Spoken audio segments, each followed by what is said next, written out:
The UFC debut for former Strikeforce champ Cris Cyborg. You called her something of a mythical figure, and boy, oh boy, was it a quick fight. If you looked away, it was over.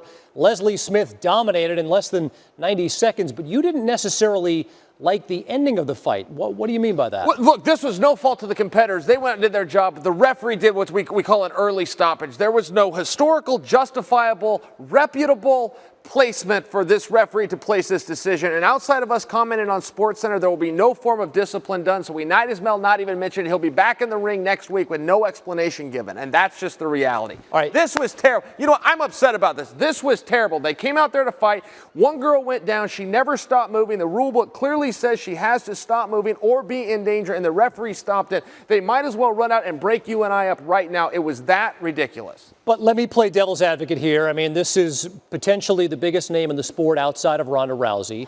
Cris Cyborg making her debut. Leslie Smith took a lot of punches, Chael. I mean, Cyborg landed 66% of her punches in 90 seconds here.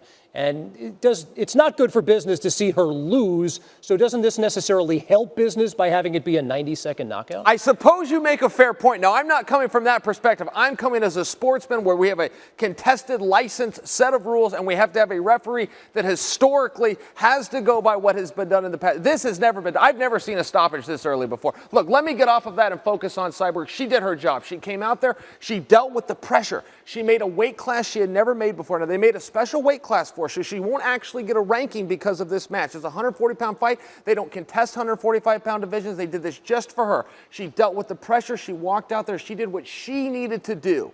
As a fan, I can't help but be a little frustrated the referee would stop that, and no provocation will be done in the future. But we talked about off air here the number of pounds she had to drop, something along the lines of 30 just to make weight for this fight. Why not have it be at a different, I know there's no weight class right now, but why not have it set at a different weight class that another fighter could get to? Sure, so that's where they're stuck with Cyborg. They wanted to bring her down, and the long-term play was to put her in with Ronda Rousey. Now, Ronda got upset by Holly Holm, but that was the initial plan. When they brought Cyborg in, she said, look, I can't make 135. So the promoters came forward, Dana White, Lorenzo Fertitta said, how about we do 140? We'll find a 135-pound athlete to bump up, give you that weight class, and let's see if we can get you on the roster.